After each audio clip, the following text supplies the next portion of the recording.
Good morning, everyone. Morning.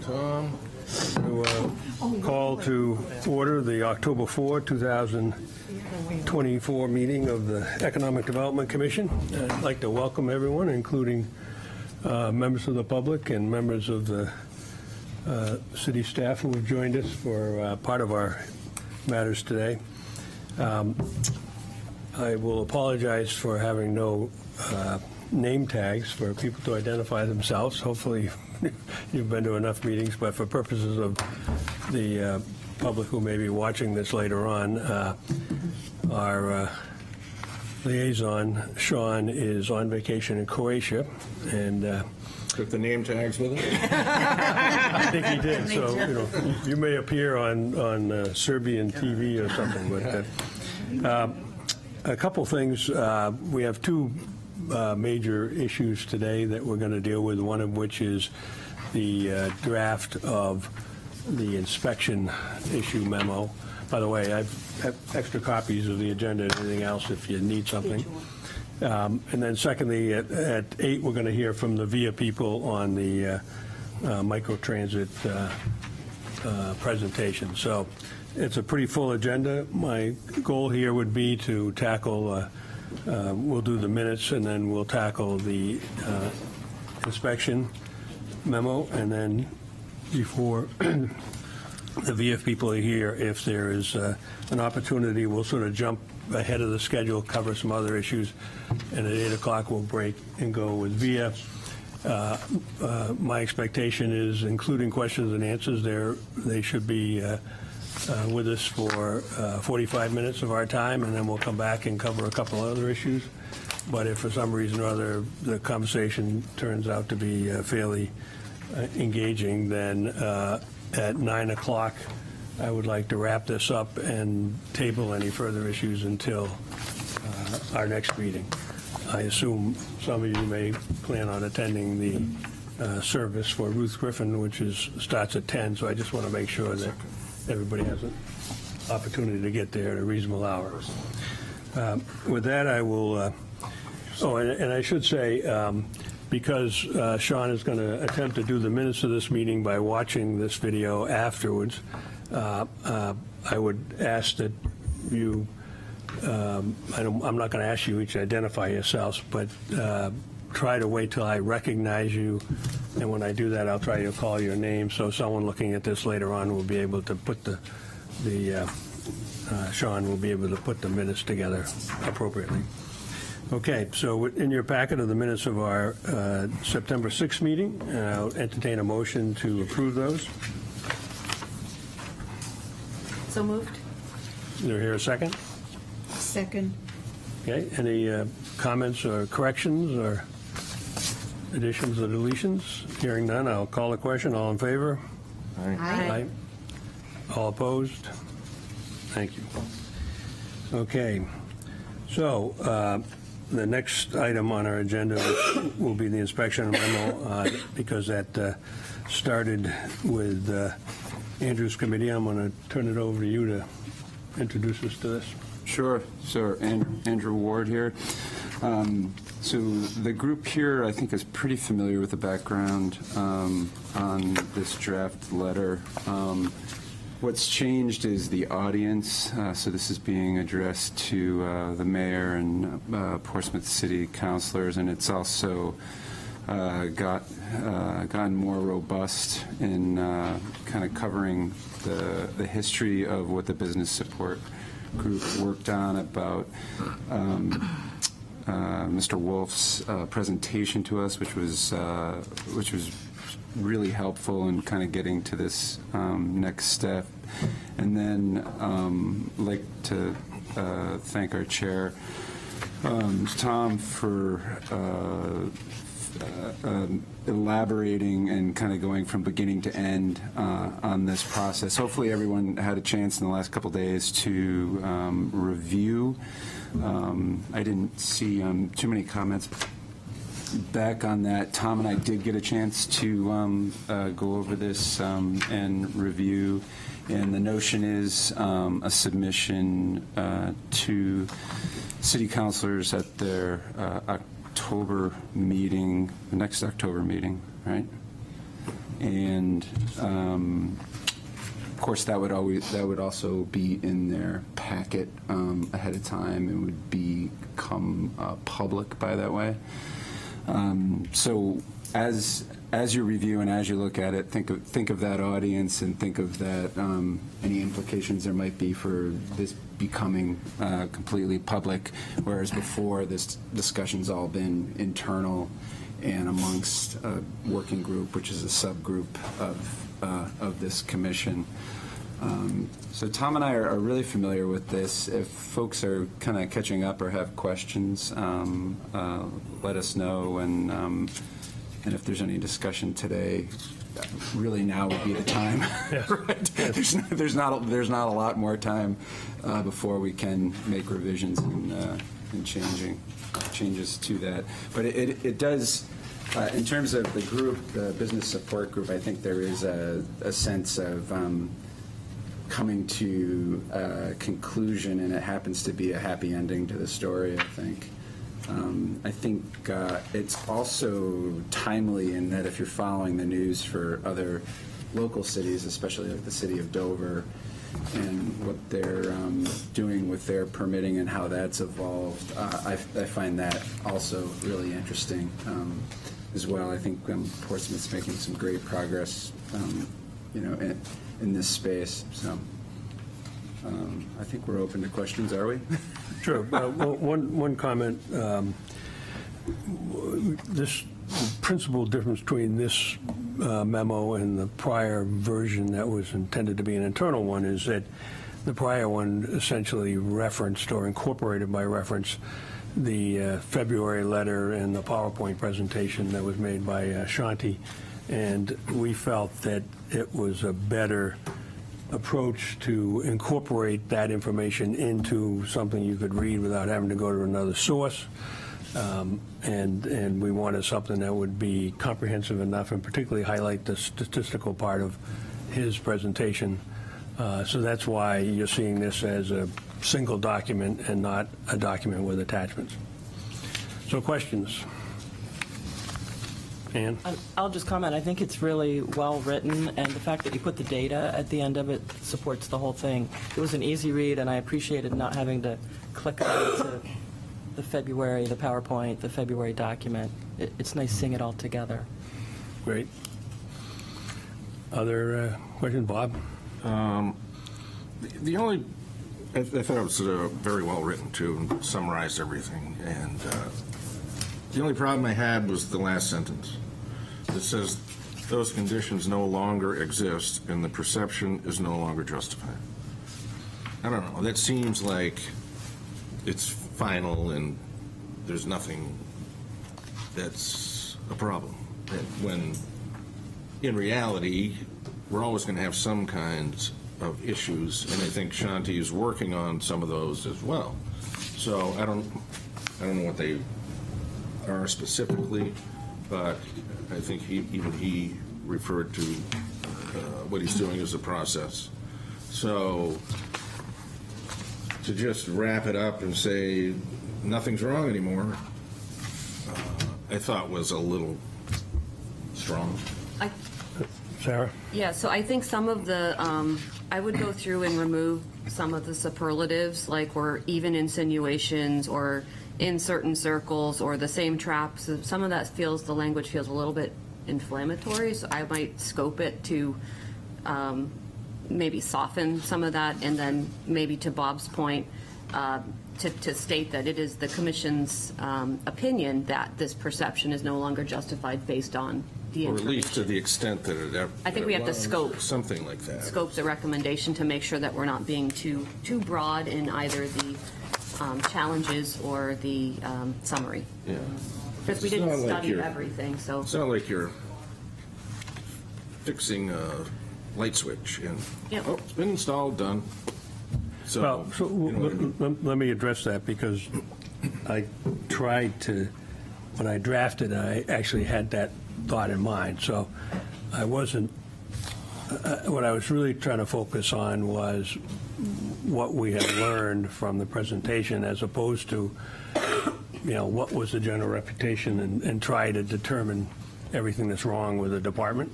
And so when I said that the conditions that Shanti found or recorded in late 2021, I was referring to the ones that are earlier in the memo, where he said there was, like a month or more waiting time for basic permits and things of that nature. So, Maybe calling out those specific conditions again at the end of the memo to tie it back together, to repeat those again? if it makes sense. Well, let me just say, so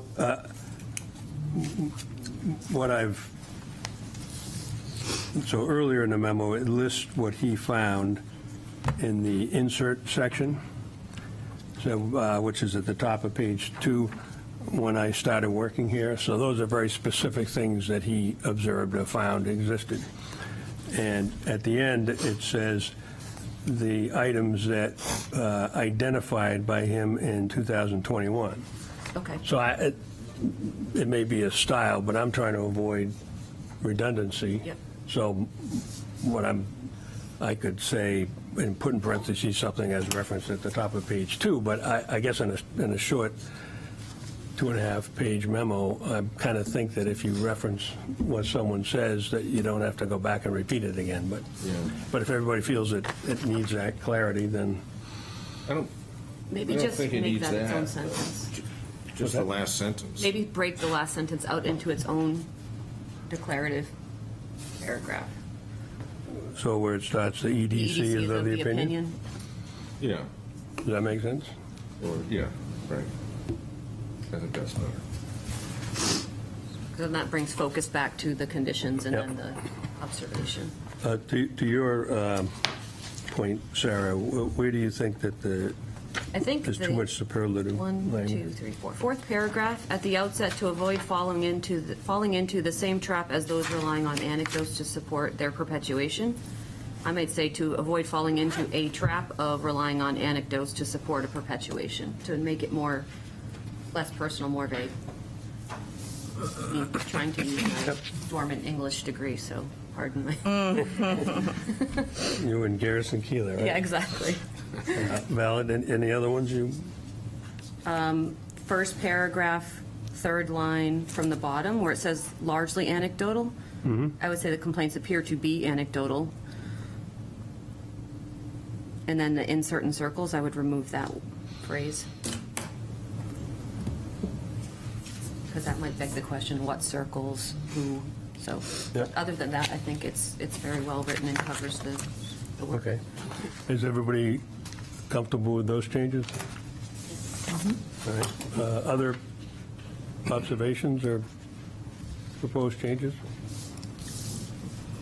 Okay. So I will suggest then that we make the change in paragraph 1 and paragraph 4 suggested by Sarah, and then we break the last paragraph into 2 paragraphs, and the last one being the sentence that starts with the EDC is of the opinion. All right, then, subject to those changes, I would entertain a motion to approve this memo and submit it to the city council. So moved. Bob has moved. Do I have a second? Ann a second. Okay. Any further discussion? Hearing none, I'll call the question. All in favor, say aye. Aye. Opposed? It's unanimous. Thank you. That was quicker than I thought. Yep. I want to thank Andy and the working group for completing the work in the study. Since we've still got a little time before we start the VIA presentation, is there anything else you want to add from your subgroup, your working group? No, none other than we're looking forward to our coming up with and creating our next agenda item, kind of in place of the efforts that we had been putting toward the inspection and permitting piece. So we'll be circulating times and invitations for that next meeting. Great, thank you. All right, I'm going to jump over the business support group presentation, and or I should say, the Economic Resiliency Working Group presentation and go to Everett. Can you fill us in on the Market Square Yeah, sure. master plan process? So there was a Market Square planning group meeting yesterday afternoon, and myself and Ann were present. In general, I think they were handling a lot of, the city had done a lot of outreach to get input from the community as to what they'd like to see as, kind of in the realm of modest revisions to Market Square.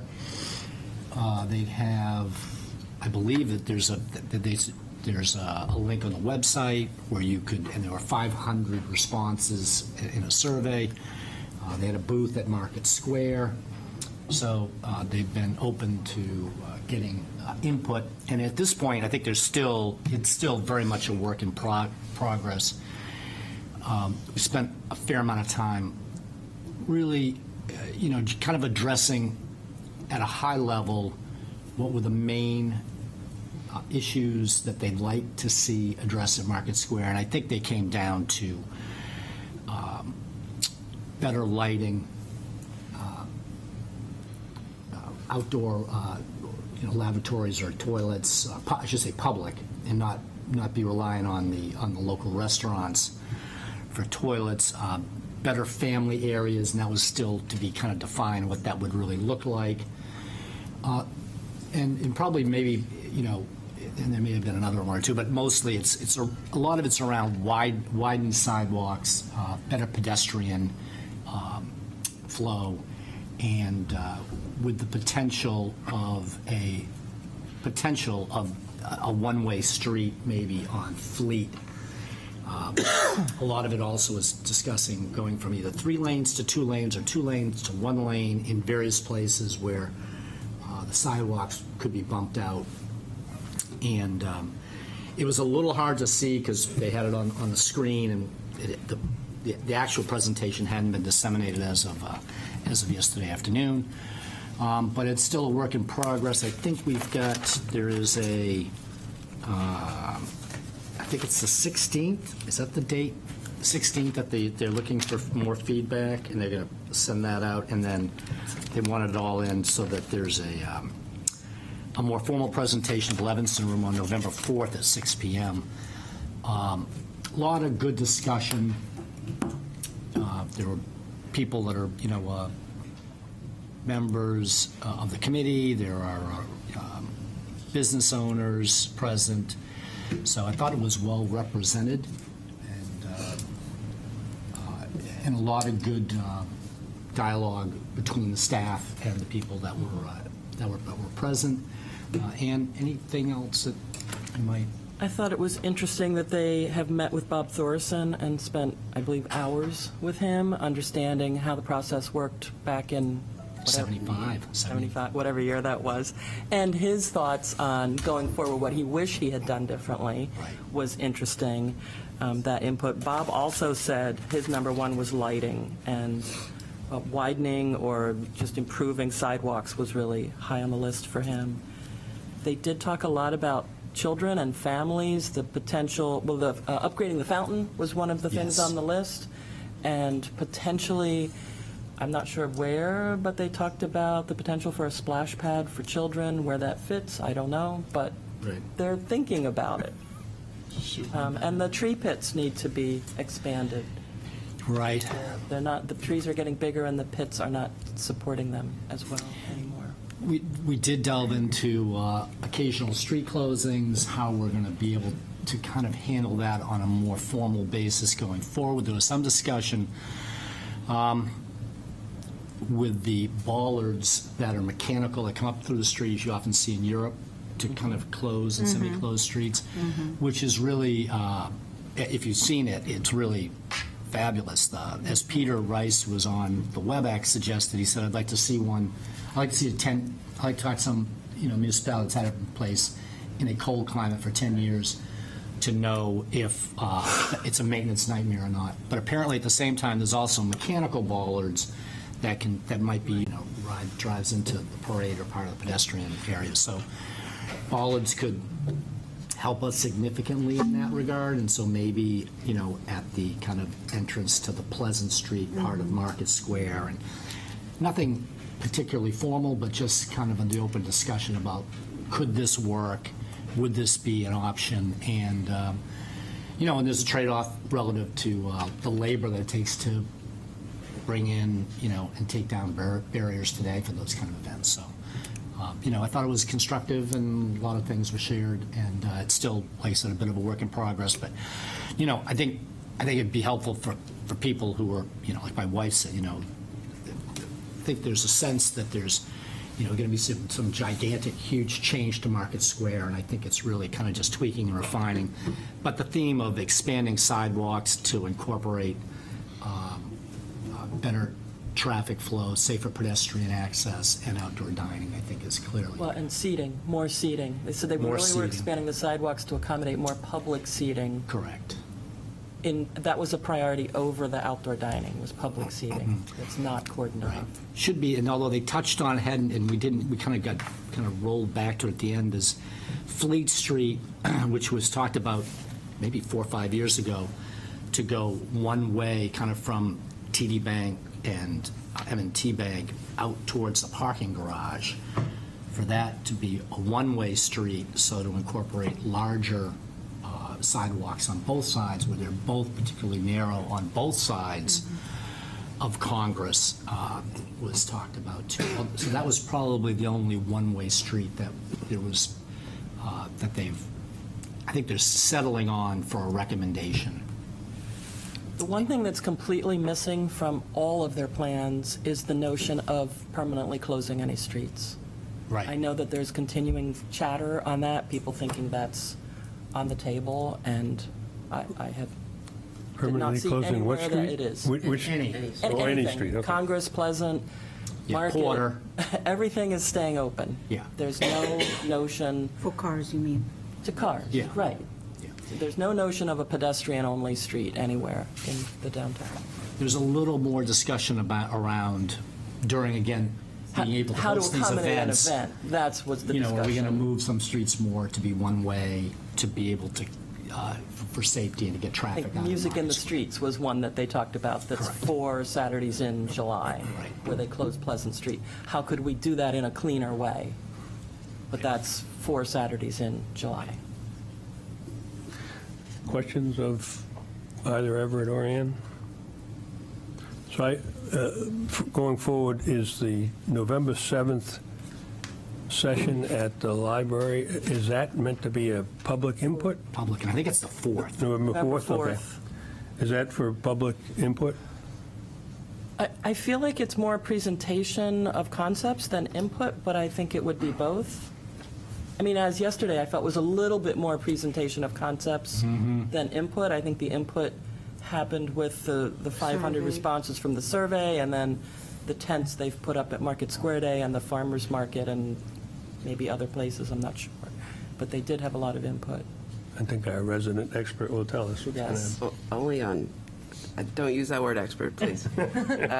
The Beta Group folks, the consultants for this project, have come to the farmers market twice and seem to get a lot of great feedback there. So they will come one last time at the last farmers market on Saturday, October 26th. So that will certainly be a time for a public comment. They come with boards and stickies, and they will accost people and say, come look at this and give me your feedback. So Well, so I guess I attended the very first session where the whole room was, yellow and pink and blue dots, but there was not this is where we're thinking, going in this direction at this point. What do you give us your feedback? It was more, what would you like to see? Right. So I guess, when will that group get to the point where, or with the Beta Group, where they say, this is our likely recommendation, now we'll get the public feedback on it?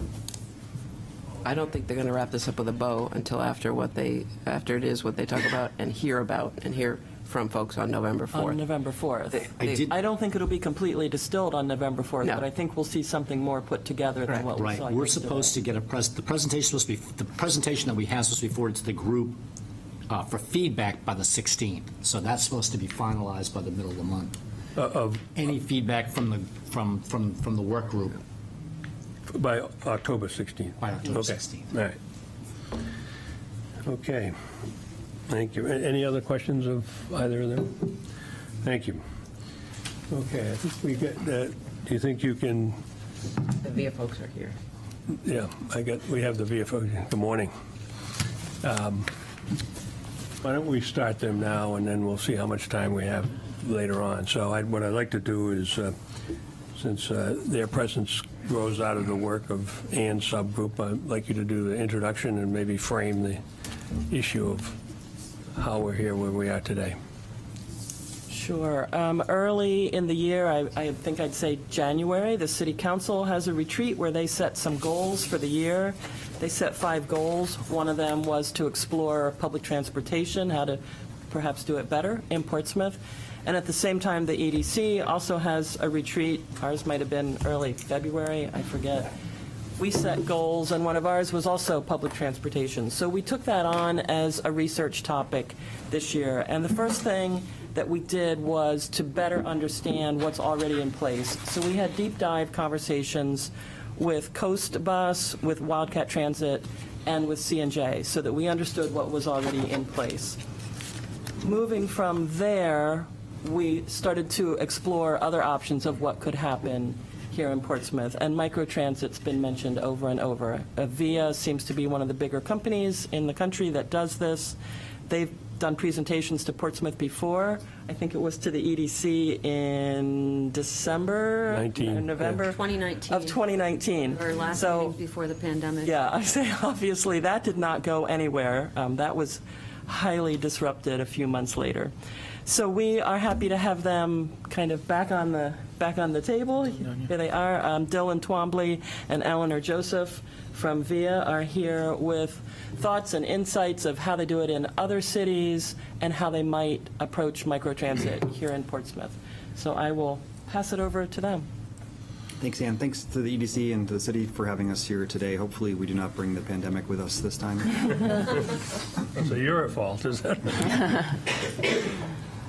So today, we'll walk through a brief introduction to VIA, who we are, what we do. We'll talk a little bit about what microtransit is and how it might work in a city like Portsmouth. And then we'll talk about how we support partners with sustainable funding for these services, and then give some examples of potential service design, what a service here could look like in Portsmouth. And we'll leave plenty of time for questions, too. You can go to the next slide. Thanks. So we are the largest provider of advanced public mobility solutions in the world. We work with about 800 cities and transit agencies in about 50 countries, including many in New England that we'll talk about here today. Why this matters for you is because we've got a wide range of clients, from the Blackfoot Nation in Montana, which is a very rural area and service that we operate, to cities like Miami-Dade or Seattle with King County Metro. We also work with places like Salem, Massachusetts, and Norwalk, Connecticut, so rural, urban, suburban, across a wide variety of use cases. And chances are we've seen the problems that you're encountering and the goals that you're trying to accomplish before, and so we can bring that expertise both on the technology and operations side and design a service that'll be effective. We can go to the next slide. We also, in all of these cases, we're providing technology, but we're also the largest operator of microtransit in the world. We operate about 85 services, mostly in North America and Western Europe, in cities like Salem and Norwalk. And so this is a turnkey service. We come in not only with service design and technology, but drivers, vehicles, insurance. And we do this in places where it's either cost prohibitive or the city or transit agency doesn't have the operational infrastructure to be able to operate these services themselves. We'll go into a little more detail on what microtransit is, but a couple of similar examples here.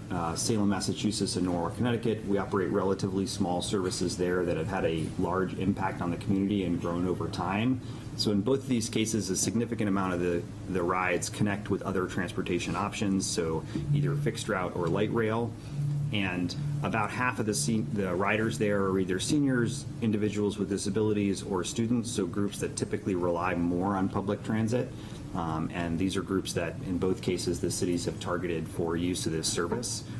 Also in both these cases, and Eleanor will talk more about this in detail, we've helped them to secure significant amounts of federal, state, and local grants, as well as local partnerships. In the case of Salem, they have a partnership with the hospital there that helps support the service, and this is something we do in a lot of cases. In addition to microtransit, we come in with this end-to-end platform where we're taking the data that is either generated by the service or that the city or local agency may have to help work with you and plan an effective and efficient service. We'll then operate that service, whether it's just with technology or coming in with a turnkey service, and then have a rider app that allows easy and very intuitive booking of these rides. We then take that data and continue to optimize the service over time. So these services are a living thing. It's not just sort of launch and forget about it. We're here as a partner over time, and we'll talk about a little bit about what that looks like. I'll talk now just a little bit about microtransit, what it is and how it works for those of you who are less familiar. So microtransit typically is an on-demand service sponsored by a city or transit agency. So this is public transit, typically using smaller, dedicated, branded vehicles. So we use a lot of minivans or vans. These are generally shared rides, so we're taking people going in a similar direction, and on your trip you may stop and pick up or drop off several people.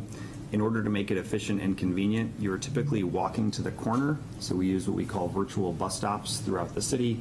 And so we'll work with the city to set what that walk distance looks like, but people are typically walking a block or two, just like you would to a bus. And these are shared vehicles, and typically these are branded. Work with the city so that you're able to showcase this service to residents and use the branding that you like. In the case of Salem, it's the Salem Skipper service. We work with them very closely on also the launch and marketing of that service to specific rider groups across the city. These are usually FTA compliant, so drug and alcohol tested drivers. And with all transit, these are typically subsidized. So there is usually a fare, whether it's a flat fare or a distance-based fare, but these are subsidized just like fixed route to make them affordable and accessible for everyone across the community. We use Wilson, North Carolina as an example. They were spending about $1.1 million on 4 relatively underperforming fixed routes across their community, which is the picture up on the top left. The headways, so the distance between buses, the time between buses was very long. They were receiving a lot of public complaints that the transit network didn't really work. If you had to connect between 2 buses, people saw buses empty a lot. So we worked with their city council and designed a service here, you can see on the lower right, where there are virtual bus stops across the city. And this did a couple things. One, we were able to expand transit coverage from about 40% of the city to 100% of the city, and very quickly double ridership using their same budget. And so this was a case where the prior options were just very inefficient. The cost per ride was very high. About half of these rides now are to and from work. The other half are either seniors or mostly students before or after school. Car ownership there is very, very low, and so a lot of students are using this for after-school activities when their parents can't get out of work to pick them up.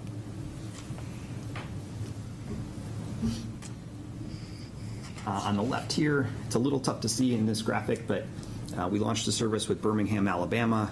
Previously, very, very few of the jobs in sort of key locations like schools and hospitals and major shopping destinations were accessible using public transit. By using microtransit, they now have about 90% of these locations throughout downtown are accessible, and it's now become sort of a very valuable piece of the local fabric of the community. On the right, this is a letter we got from a rider at Metco. This is in Nelson County, which is in Western Virginia. About half the riders in this rural area now use this to get reliable access to jobs.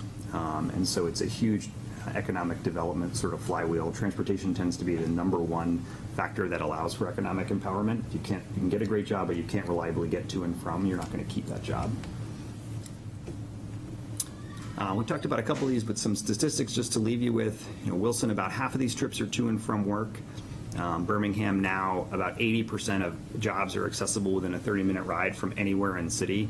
And in Chandler, Arizona, we have a service where about half of the rides are middle school or high school students, either pre or post school. So this is also a community with relatively low car ownership. And parents could not pick up their kids after school, and so this is heavily used by high school kids in addition to seniors. In all of these services, we're working very closely with the community to understand your goals and challenges and design a service that will meet that. And in many of these cases, we're running what we call a turnkey service. So this includes hiring, vetting, and training drivers. So these are FTA compliant, drug and alcohol tested drivers. This includes vehicle acquisition and branding and maintenance. So all the vehicle operations for the service. And then live service monitoring and management. As I said before, these services are a living thing, and so making sure that we are making tweaks and improvements as the service launches and matures and ridership grows it is really important. We also work with cities on marketing and growth. So what does that community engagement look like? How are we trying to get specific rider groups that you're targeting with this service on board the service? We'll also typically provide customer service, and then Eleanor will talk about some of the ongoing funding and grant support in a minute here. One of the questions we typically get, and this is a core piece of our service, is accessibility. So in all of our services, most riders are using a smartphone app to book a service, and we'll talk about this in a second. We also have call-in bookings. Accessibility is really important, so making sure individuals either don't have access to or cannot use a smartphone can call in and use either SMS or in-app messages to be able to communicate is really important. And the app itself, this is a consumer-grade app. We have hundreds of millions of rides on this, and so it's very easy and intuitive, much like it is using Uber or Lyft app, to find a location, see what your rides options are, and then book that ride and then get turn-by-turn directions. You'll see where the vehicle is, you understand where to walk, where you're going to get picked up, what the ETA is for the vehicle, and then what your estimated time of arrival is at the destination. In most of our apps, we're also putting options for fixed route. So in this case, you could see if you were going to near a Coast bus or a destination that was not served by the microtransit ride but might be served with Coast, you can see what the connection looks like. We can pull in the feeds from Coast to show what times those buses are coming. And so we're making sure we're taking advantage of existing options for transit in the area too and providing good connectivity. A little more on accessibility. So in addition to phone booking, we also have wheelchair accessible vehicles as part of all of our fleets to make sure that all riders can access the service. We also have payment options for unbanked or underbanked riders. So whether it's prepaid options or others, we make sure everyone can get access to this. Our app is WCAG compliant. For those of you who know, this is a framework that governs the accessibility of mobile apps, particularly in the public sector. And then we have the app available in a few dozen languages, so it is tied to whatever your home language is on your cell phone.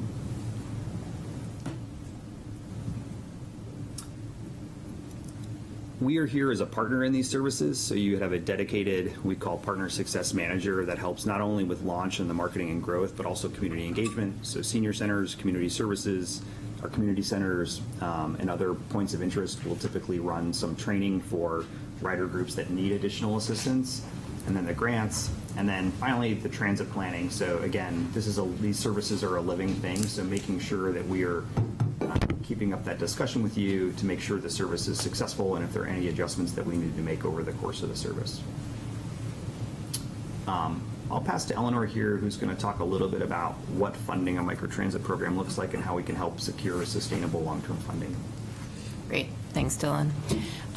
One of the things we do with all our partners is think about what the funding is going to look like for a particular service. We've helped, there's three, sort of broken up into three different buckets of ways that we try to support our partners in this. One is applying with them for federal, state, and local grant opportunities, as Dylan said. The other is helping them access federal formula funds, which I can talk a little bit more about. And then the third is partnerships. And I'd put partnerships broadly into partnerships with the employer community within a geography, the medical community, the developer community, community foundations, nonprofits. There's lots and lots of different ways that we've seen our partners partner. When we refer to our partners, we're talking about our public sector clients that we're working with. We call them partners internally because we do view them as such. There are ways that our partners can partner with other sort of members in other constituencies in the broader community. So I'm going to talk about those three different buckets. So this slide is a little bit repetitive, but again, we provide grant writing support, which I'll talk about a little bit more. We provide advocacy for different funding streams, which again, I'll talk about institutional sponsorships of all different sorts, and then community funding. So I'll go through them in a little bit more depth. So On our, actually, before diving into this, I'll just talk briefly about grant support.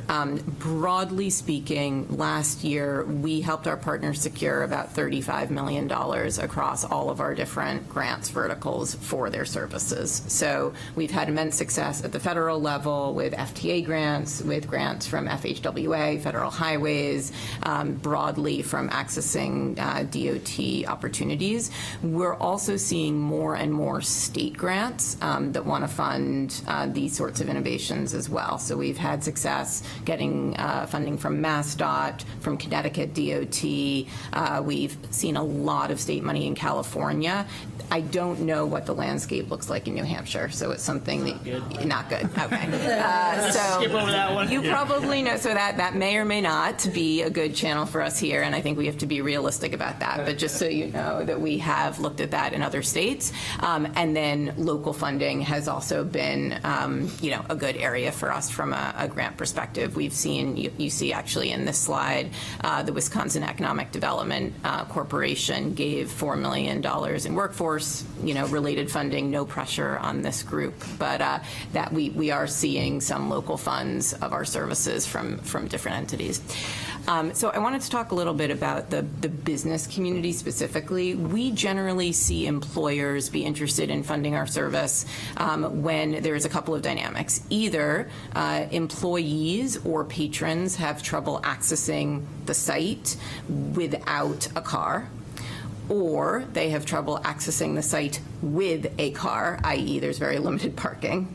And there's sometimes sort of broadly a recognition of what Dylan said, which is that when you invest in transit, it promotes the economy in general. We see that for every dollar invested in transit, there's about $2.79, to be precise, that of economic growth in terms of reinvestment.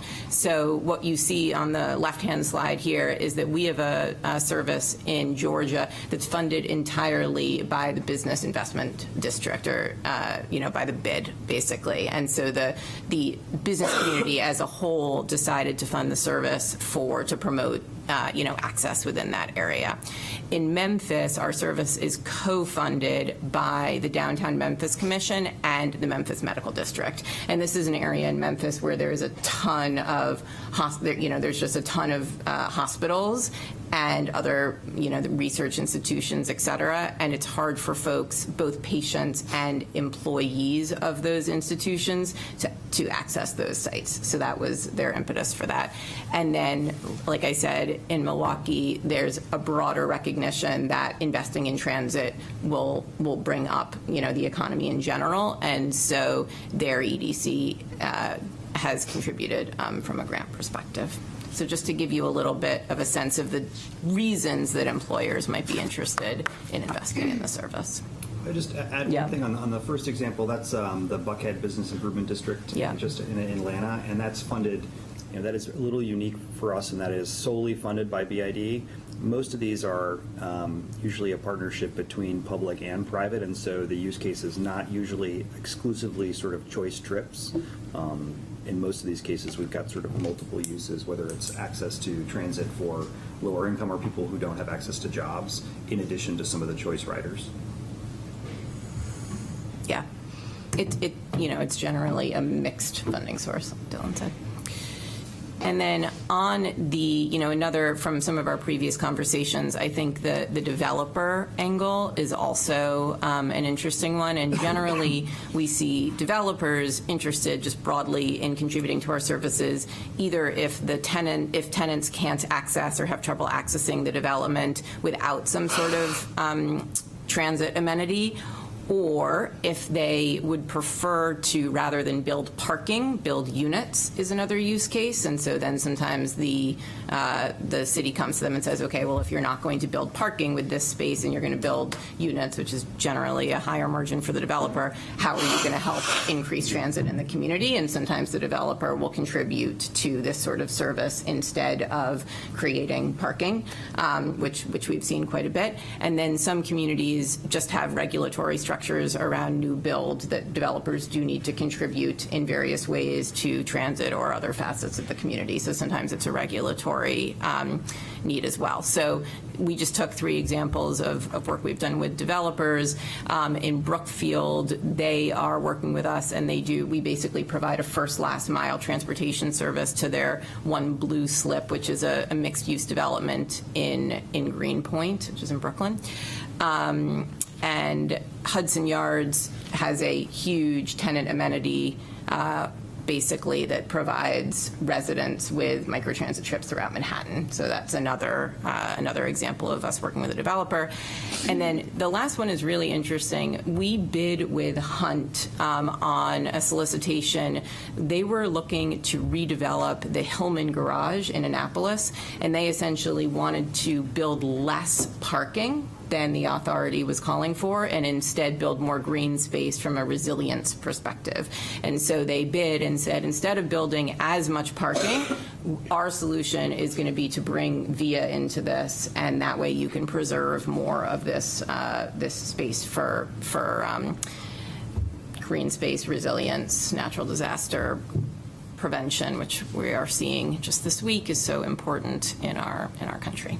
So this is just really meant to give an indication of how varied services are. You know, you can see we've just taken 3 indicative services. Dylan just spoke about the Buckhead service on the right, which is all locally funded. But most of our services, as you can see from Jersey City, are a combination of farebox, which is something important, and obviously Portsmouth. This is maybe not obvious, we haven't mentioned this, but the city or the client sets the fares that they want to charge the public. So you can decide how much different groups might pay to ride the service, and you can have differential faring based on types of passengers. You can set it based on distance traveled or flat fares. Lots of sort of variation in faring, but farebox can go back into the system. We've got federal, state, and local grants, as you see the green and the yellow, local dollars, and then federal formula dollars. So it's usually a quite a robust mix of different funding sources for our programs. Very quickly, I'll just go through, like I said, VIA does help our partners put together applications for these grants. We have varying levels of support. It's really up to you in terms of how much you want to take advantage of what we can offer. We'll help with as much or as little as you want, basically, in terms of putting together compelling applications, I think is the short version. Thanks, Eleanor. I'll talk quickly just about some example potential designs for Portsmouth, just to give you a sense of both cost and then impact on the community. We have 2 examples, and I will emphasize these are notional. We would work very closely with the city to plan any service, but just to give you an idea of what these would look like, we have 2 examples here. One includes about half the city, so it's downtown and then sort of the northern part of the city, and then the other is a citywide service. In both of these cases, we came up with what we would suggest in terms of the quality of service, what a service would look like. So wait time, walk distance, what we call detour allowance. So this is the maximum time difference from a direct trip. So if you had to stop and pick up other people, how much longer would this take you? Again, this is public transit, so these are all shared rides. And then service hours. For downtown, this is a zone, just for example, this would include about 8 square miles and give access to 14,000 residents and about 24,000 jobs. In this case, just over 40% of the households are what we would call car light, so it's access to 1 or fewer cars per household. And then about 40% of the potential riders would be either individuals under 18, so the youth population, or seniors. And then in a citywide service, it's about twice the service area and about 50% more population and jobs access. Again, similar statistics in terms of youth and seniors and percentage of car light population. And then what would these services do? So in terms of impact, these are relatively conservative numbers. We feel like a service like this would be able to beat, but just for purposes of discussion, for downtown, we'd suggest sort of 3 to 4 vehicles, and citywide about 5 to 6. This would give you, in the case of downtown, around 150 to 175 rides a day. or about 40,000 rides a year. And productivity, so that's average number of rides per hour across the entire day of service of 3 to 4 for both of these services. One of the things that's really important for microtransit is, unlike fixed route and some other modes, when we launch a service, you're charged by the hour, not by the vehicle. And so what this allows us to do is look at demand over the course of the day. So maybe at 6 in the morning, we'd only put 1 or 2 vehicles on the road. And then as demand ramps up over that sort of morning peak time, you'd put all of those vehicles or more. So you're really making sure you match the hours of service with the demand from the service, so you don't have vehicles driving around empty looking for rides. And then there's some indicative cost here. And again, these are billed by the number of hours that we operate. And making sure that we're using those hours as effectively as possible. We'll pause here for questions, and happy to take questions from anyone or any discussion. Questions? Like a quick, if you can kind of just go a little further into like choice riders versus, I think, commuters. Is that the two? Yeah, there are a number of different sort of use cases, and I think working very closely with the city to understand what the goals of the service are. If you think about like a commuter service, you're going to have very, very heavy peak demand in the morning and afternoon, like when those commute typical times are. And then for choice rides, you typically have a little more flexibility to bring in people like seniors who may have more flexibility to travel throughout the day. And so when we're thinking about the launch and the marketing plan, we tend to think very carefully about what rider groups do you want and how to make the service successful. If you're marketing both to like high school kids for after school and commuters, there can be a little bit of tension there because you're going to have a lot of demand from both groups. And so you want to think, obviously you don't want to disenfranchise anybody from using that, but you just want to think carefully through those use cases. Gotcha. Dylan, what's the minimum age for a rider, for a student to be solo? Typically it's 13, and that's a federal, it's mostly related to the app. Okay. We do have middle school students that have rides booked down to, I believe it's 11. Their parents can book them rides. So the parents are on the app, but they're able to book rides on the student's behalf. But usually it's middle school or high school for under.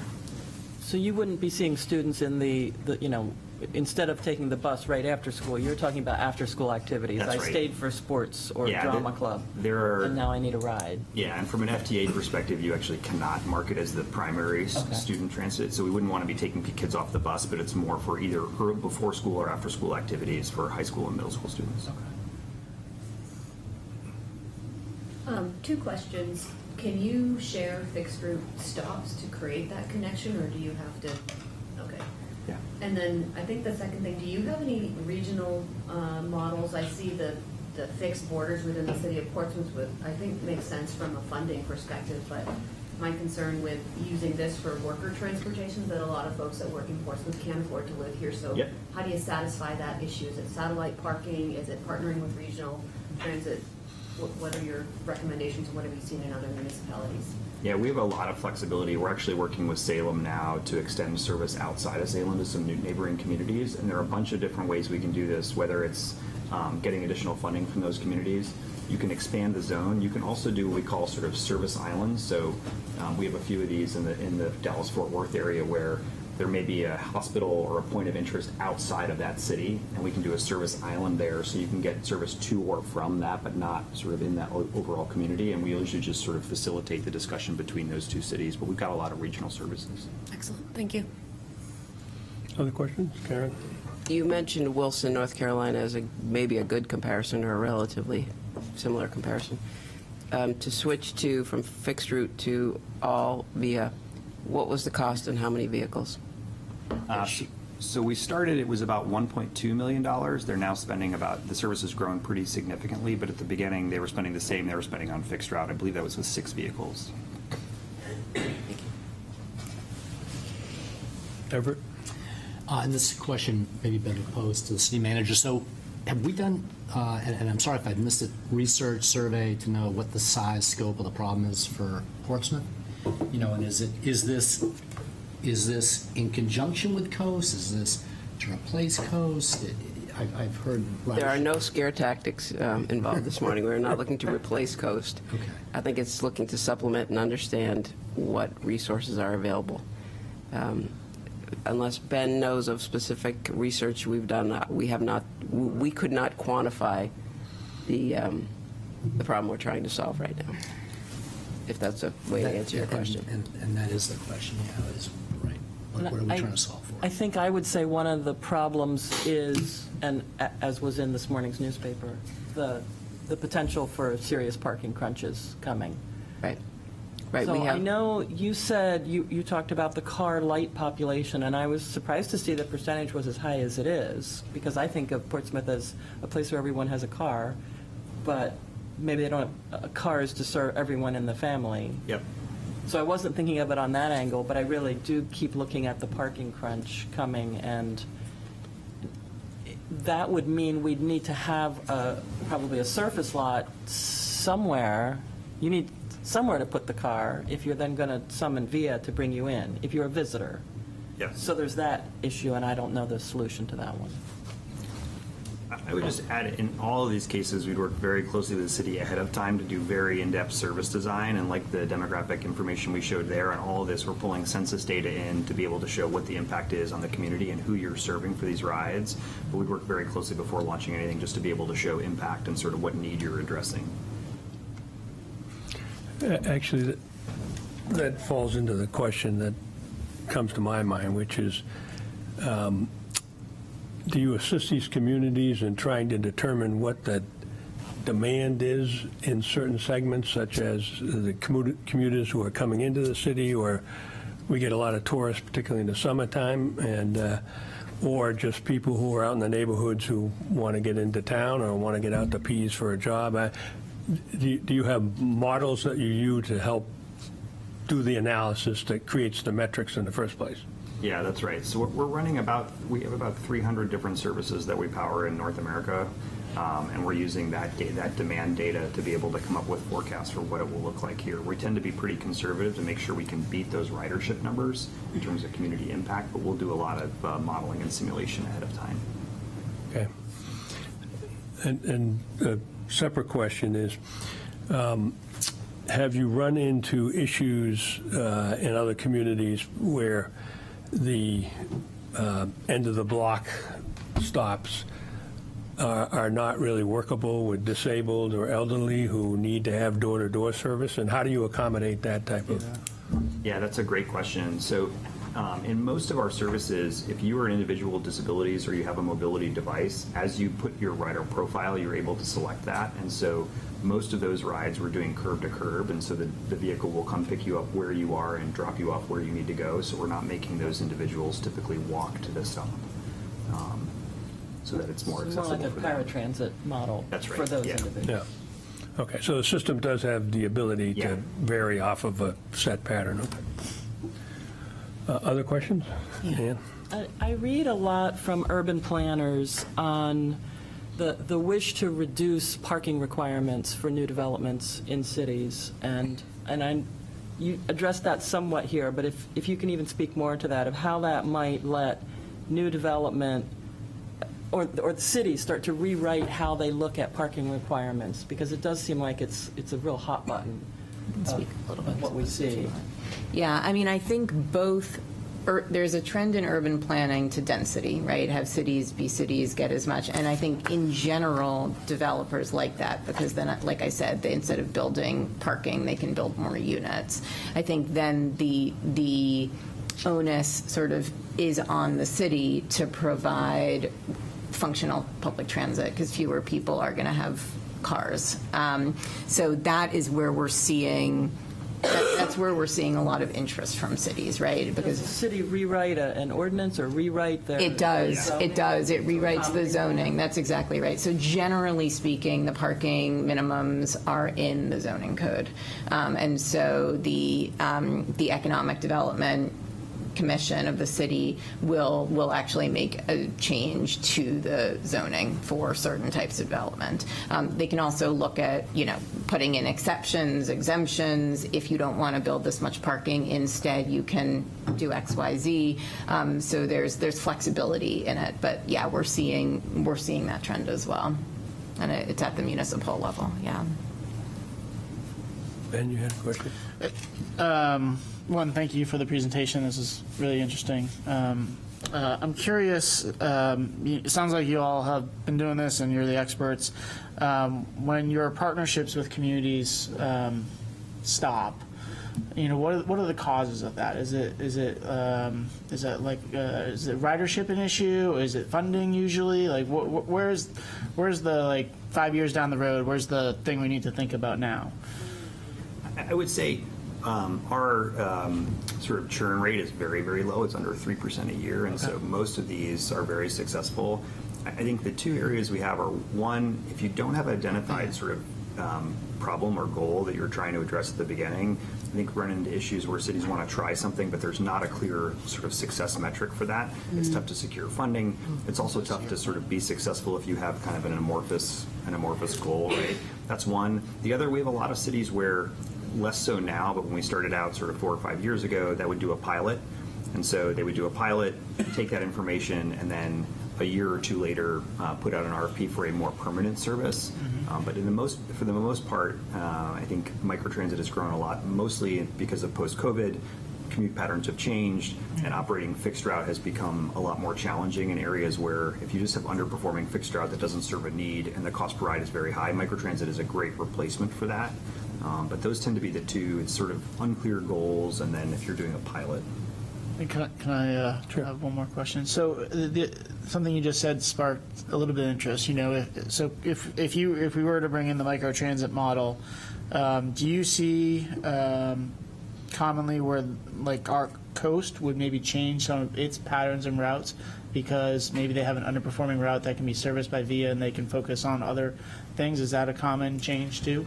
Yeah, and I think not commenting specifically on coast, but yes, we would really, in general, want to work very closely with the existing agency providing service to understand sort of what their service looks like and where we could help optimize. If they can repurpose some of those vehicles to improve service on the rest of their route, that's a win for both.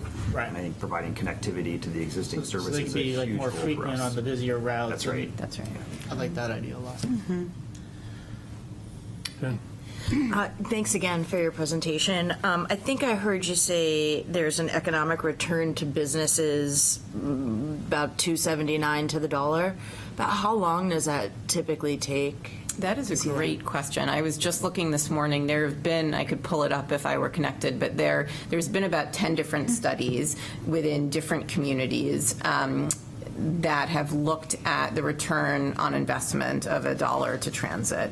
The number I gave, 279, is across all states. It's a national average. It's in a paper by someone, Littman is the source on it. I can give you more information if you're interested. I do not know, it's a great question, what the time horizon is to achieve that. I would assume it's low single-digit years. Honestly, it does take a little bit of time, right, to make the investment. There's also an adoption period, right? We no longer, Dylan, correct me if I'm wrong, but we no longer really do 6-month services, right? Like the minimum we'll generally do is a year, just because it takes people a little while to understand, like any service change, right? If Coast were to change its routes, it would take people a little while to figure it out. So there's an adoption, there's sort of a time to adoption, and then it takes a little while to have an impact on the community. The other thing we've looked at, which I didn't mention in this, is that there tends to also be a positive correlation on home values, on property values, just as a function of having better transit access. So just something else to the extent that it's sort of getting into the weeds, but to the extent that Portsmouth, this is obviously political, but would tax property values, that's another potential source, but that's getting into the municipal budget. Nobody's talking about that in Portsmouth right now, right? Yeah. I'm always a little hesitant. It's obviously these are carefully determined and decided issues. They need to be done at the local level, but we've seen other cities be interested in using that as well. Thanks. Jacob? Yeah, I have two questions. First is about the data that you guys kind of collect and store. So how accessible is that to people within the city, and also visibility into that data? Is there a way for us to look at it, to get it, to kind of work with it? And is that something we would work with you guys on? Yeah, that's a great question. So our view is this is your data. This is your service that we would be running on your behalf. And so we work very closely to provide sort of analytics on that data and typically will help facilitate regular presentations to city council or whoever. But yeah, this is your data. You'll have a full dashboard to be able to see this, and then we can help prepare presentations as well. Awesome. And then second question is, how do you guys handle things like surges, like big events downtown, or events that have happened, or the people need to go somewhere, a lot of people? How do you kind of handle the surges like that? Yeah, we've done a number of events, and so the answer is it sort of depends, but we have capability to be able to surge those services. I think one of the interesting things with microtransit, unlike fixed route or other modes, is that it's relatively flexible. You're not putting in infrastructure, and so adding vehicles to this, whether it's temporary or on a permanent basis, is relatively easy to do. Ann? I know that our fixed route operators have constant staffing challenges. Do you? Most of the services that we operate, we're using independent contractors. It's a very different model than sort of the standard TNC. These are captive drivers using branded, dedicated vehicles. They're drug and alcohol tested. We're paying them a living wage. They're able to book shifts, so they're obviously not paid by how many riders they get, like in a typical TNC. But because they have a more flexible sort of work schedule, they're able to take these shifts in advance. A lot of times they're doing split shifts, so they have other forms of employment, and this is a supplemental source of income for them. We're able to be sort of recruit from a different driver pool, so it tends to be much more flexible. So we haven't had the same sort of challenges. There's a driver shortage nationwide for all operators, so it's definitely more challenging than it was, but we've been able to do pretty well and fill most of the shifts. I think this is a huge issue, is sort of a huge determinant factor for why we've been pretty successful, is that labor model.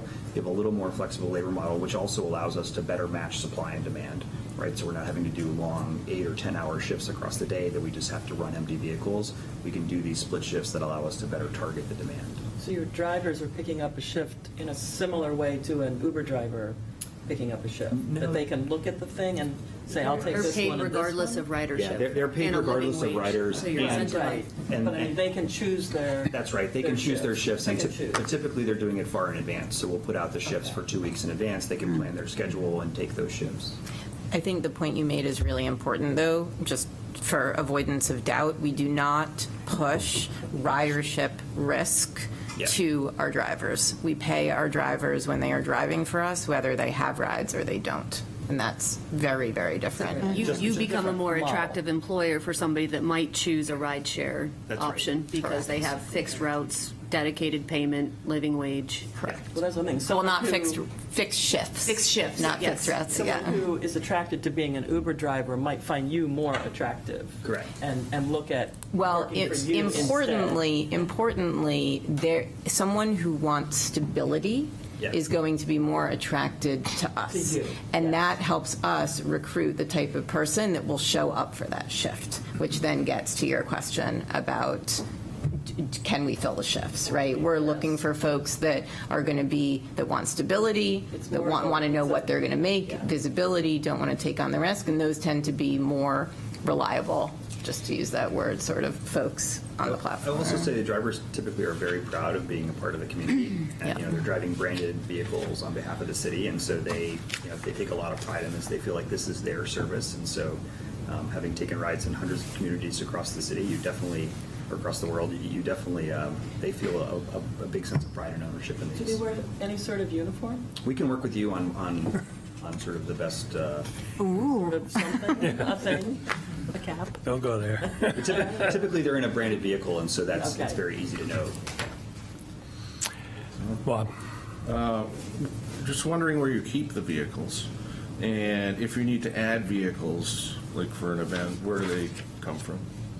Yeah, so we're operating, about 85 services across the country and have a very flexible supply for these vehicles, so we're able to get them from either leasing or other partners relatively quickly. Obviously, the more advanced notice we have, the better. In most of our services, we can use a city lot to keep those vehicles. In others, we're getting lots or depots for those vehicles, so we can do either. And maintenance? We're usually doing maintenance on all those vehicles. We have a number of places where we're using vehicles that the city or agency already has, and so our drivers, their vehicles, but we're pretty flexible in terms of the model that works best. Sometimes we're leveraging city fuel contracts, otherwise we're passing that cost through, and so some cases that's better, and in some cases the city has a lot that we can use that also reduces costs, and others we can get the lot for ourselves. And how are they powered? Are they all Yeah, that's a great question. gasoline power, diesel, electric? Most of gas? our services are using hybrid vehicles, so we're using minivans that typically are gas and electric powered. We have services that use all EVs. Right now, the form factor for EVs, there is not a great sort of mid-size 6 to 8 passenger vehicle fast charging van yet available on the market. But those are quickly coming, and then we do have some services in Europe and the U.S. that use all smaller vehicles but use all EVs. So we're very flexible on the fleet model. One other quick question: have you? Did you say you utilize driverless vehicles, or have you? We do. attempted? We have a number of services that have AVs as part of those. Yeah. Typically, it's sort of a central zone within a bigger zone where AVs can operate, and if your origin and destination fall within that zone, you can have an AV. Other questions? Anna? May I? So I was going with your question, Sarah, in terms of regional, because we have employees who live outside of Portsmouth and come to Portsmouth, but we certainly have a need in Portsmouth too. I couldn't help but think of my two friends who are Ukrainian refugees who live in the tiny small apartment in Sagamore Apartments, and the two young ladies walk 25 minutes to Market Square every day to catch a bus to their nail salon where they work in the Market Basket Plaza on Lafayette Street. Then they take the bus back and walk at the end of the shift, after 9-hour shift, 25 minutes back to their apartment on Sagamore in the dark, like 6 days a week, any weather. So there's still, I think, enough need here too for that. For a ticket, this would be perfect. This would be perfect. I loved your before and after picture of that North Carolina city, how you went from like straight line back and forth kind of to covering the whole city. That's, that would be very helpful here too. So thank you for your presentation. This was fantastic. I have one final question for you, and then I'd like to jump into something related to this. So I understand that your pricing model is based upon number of vehicles and the level of service, but it seems to me you need to do a fair amount of, as you say, creating the metrics, studying the community, creating the model. Is that a separate priced item, or is that all part of just getting ramped up? Yeah, we would definitely, for every service that we do service design as part of that. And so, yes, we want to deploy with you, but we're more interested in what that service looks like in 5 or 6 years. And the only way we can set it up for success is designing something that works from the beginning. And so we usually will take an iterative process with the city to go through what we call like a service design exercise to show you, here's what a service would look like, here are the service parameters, and here would be the impact on the community. So we would include that as part of the service. Okay, great. Okay, I think we have all the questions answered. All right, I think a lot more dialogue will follow from this, but I'd like to thank you very much. This was great. Thanks for having us. Thank you. Thank you. It was even more detailed than I remember from 2019, so It might just be current. thanks for coming, Mark. All right, so anything you want to add at all about your group beyond that? Because we've got about 15 minutes here. You're welcome to stay or go. Is that okay? Yeah. Yeah, in fact, we've got some other people here related to this, and they might have some comments or questions you might want to hear. I already spewed all of them. Okay, I meant the On the working group? Yeah. No, and we've kind of wrapped up the other topic, the electrical grid. So this really is the Main This focus. is where we are right now Okay. on this. But I would be interested if any of the city staff have insights on how they see this working or not working, or questions, have at it. Well, certainly we've seen. You got to come to a Yeah, microphone. and identify yourself, Ben, for the record. Ben Fletcher, Parking Director. Certainly we've seen this concept work really well in a lot of different communities. I think it can work in conjunction with the other modes that we encourage the local population to take, i.e. walking, taking bicycles, free parking for scooters near the buildings. It's important to understand that folks that use our parking system are, the vast majority are non-local. So we're still going to continue to see that traffic, so the parking discussion doesn't change a whole lot. But an excellent example is the folks from Ukraine having to walk that mile and a quarter at the start and the end of every shift. This would be, if there's a significant number of folks that have that similar situation, particularly if they're riding the coast fixed route, it would be very beneficial to that group. And then I guess the determination would be, how big a portion of the population falls into that category. And then in cooler weather, when bicycles or walking are less desirable, the local traffic might pick up some volume there. We've seen a lot when we do our voter drive. We go out to each of the wards during voting season and make sure that we make available the knowledge that we have the discounted rates on the parking app. And there are some wards where, like I think it was Ward 1 right over here by the grade school, where not anybody's interested because they all live so close to town that they don't use vehicles to get there. And then Ward 3, a lot of folks are interested because they're further out. So there's different segments that might benefit from this. So I'm in favor of further discussion for sure. Great. Eric, you want to add anything? Yes, Eric Eby, city engineer for parking, transportation, and planning. So I look at this from the engineering standpoint and trying to see what is the problem we're trying to solve. So that's what, gathering that data originally, to see what is the issue, how can we best address it, and how does this work into it, how can we develop a program that will address whatever our problem is. So. Exactly. Okay. You also have the chair of parking entrance. Yeah. Traffic safety. I'm going to go out of normal order and invite Councilor Bagley, if you're interested, to ask questions of our presenters. Or Andrew Bagley, City Councilor and Chair of Parking, Traffic, and Safety. I think it was a great presentation. One of the biggest pushbacks we get on Coast is that it's not that convenient, especially for our residents. I believe we fund Coast to the tune of over $800,000 a year from our parking revenues that we collect from parking. So there is a precedent for funding. And one of the things I don't know if it was mentioned in the presentation, but I did have a chance to speak with Dylan earlier in the year, is that their app can integrate potentially with the Coast app and the UNH app, so that all of these different transportation options could be kind of from one source, which I think that's the reason we don't have the ridership that we'd like to see, is that it's just not as convenient as it needs to be. So the lower we can make the head time and the easier we can make it for people to use the app or the service, the more use we'll have, and that 5-year plan starts to look a lot better if you have high ridership. Great. Thank you. I don't want to prolong this beyond what we've already had, but I'm just thinking out loud. I'm curious as to whether, as you've looked in other communities, there's been opportunities to kind of combine or supplant hotel shuttles and airport shuttles and stuff like that, or do you see those as separate standalones that they run their thing and you run yours?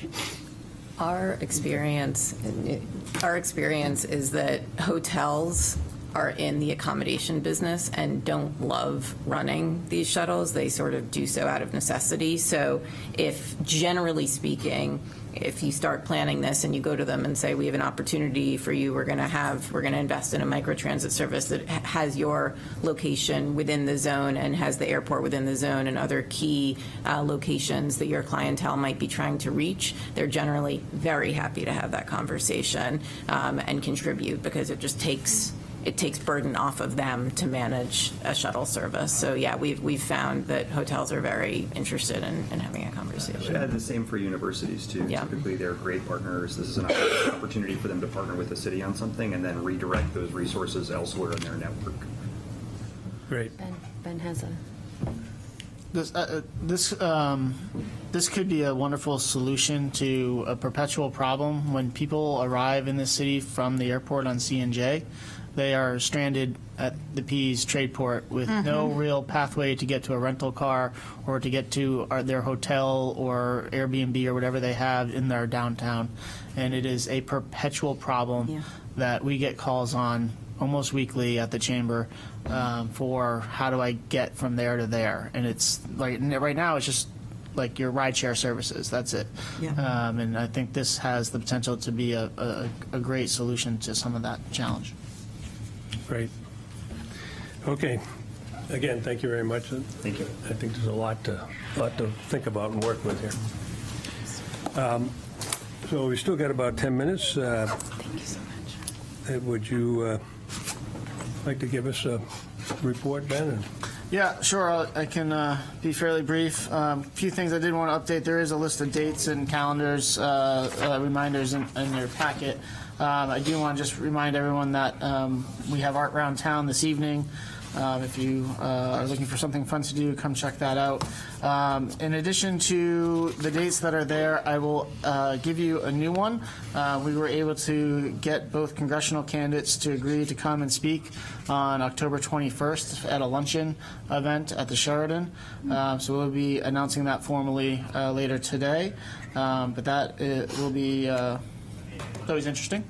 And another thing to mention is on Monday, this coming Monday, we're partnering with the other chambers on the Seacoast to host the BEA, which is the state agency in charge of economic development, business and economic affairs. They do everything from travel and tourism to international trade, business recruitment and retention, workforce development. They touch a lot of different things, and they are great partners of ours, and their entire senior staff will be here on the Seacoast for an event at Seacoast School of Technology in Exeter on Monday from 3 to 5. If you have any interest in connecting with those folks and learning more about what the BEA, the state agency, does, please join us for that. There's no cost to that whatsoever. Please just feel free to let us know, and we'd be happy to have you. Two other things I do want to mention. In the last legislative session, there was a bill pushed forward by Senator Waters, the Dover community, to establish a committee that focuses on the offshore wind industry workforce. And that committee is finally getting off the ground. We held our first meeting this Wednesday, along with local partners, including University of New Hampshire and Great Bay Community College, really looking at, in 5-10 years from now, what is the offshore wind industry going to need for workforce, and how can we start training those folks in the near future so that when the industry is ready, our people will be ready. So that is very much in its infancy, but going to have some, I think, impactful work in the community over the next few years. And then lastly, I think last month and maybe the month prior, I mentioned that we've been working with our local retailers on some challenging years, the challenging year that they've had this year, and trying to come up with some solutions and suggestions for how to boost business downtown. And really, this is being led by the retailers, not by us. We're just merely facilitating it for them so they can focus on running their shops day to day and just give us ideas, and we run with it. But they have come up with a concept where they want to bring more locals downtown to shop. They think that is a missing piece of the puzzle. So they've come up with this concept called Local Love. It's kind of art round town for retail, if you will. So like a fun night of shopping once a month. It's going to be the third Thursday of every month from 5 to 8 p.m. We have about 20 shops already signed up to participate in that. It'll start on October 17th, and we'll be having a little kickoff to that with a sparkling cider toast at G. Willikers, because it's a toy store, we can't have alcohol, on the 17th. So you'll be getting an invitation from me to attend that and hopefully walk around and visit some shops on the 17th. And I think this is an idea that works in many, many communities, and I think this will grow here in Portsmouth, and it'll be year-round, third Thursday of every month, 5 to 8 p.m., Local Love. Fantastic. So that's what I have to share today. Okay, thank you. We lost the assistant mayor. The mayor is gone. Okay. Would you like to say anything on her behalf? Well, there was one meeting since the EDC met last. It touched on issues such as introduction of a zoning ordinance amendment called the Gateway Neighborhood Overlay District that had first reading. It will come back at the 2nd October council meeting. There is also changes to the Public Art Review Committee and Percent for Art language, and we've kicked off a new capital improvement plan process, or CIP, where we're going to engage the planning board and the city council together. We'll do it more earlier in the calendar and in the budget cycle so that it can help better inform the budget itself, and look for a November 12th joint meeting of the council and the planning board for that. Most importantly, Bob Mahefka will be reappointed to the Economic Development Commission Monday night. Thank you. Well, you submitted your application. Those are some highlights. I think just two things to add, Chair. I know property revaluations have been in the news. From what I've seen, the city has been excellent at accommodating requests for understanding. So I want to thank the city manager for supporting that, and also for Councilor Bagley for providing some information around how the mill rates are generated, how it affects the property valuation. So I think that's really also helped provide some information to the public around how this impacts them and where. And thank you for that reminder. The city assessor will be on hand Monday night to give an update right at the beginning of the agenda. You'll see it at the end if you read the agenda, but we will move it up to the beginning. Great. Okay, I'm going to open it up for public comment. We have at least one person still in the audience. If you're interested, you're welcome to come up, but you're obviously not required. Okay. This is great. Okay, our next meeting is November 1st. We will have a presentation by David Schultz and the Collier's people on commercial real estate, ups and downs, and since the last time we had this about a year ago. And then in December, we're heading out to the high school for our meeting at the CT facilities there. With that, I will entertain a motion to, actually, is there any new business that anybody wants to bring up? Okay, I'll entertain a motion to adjourn.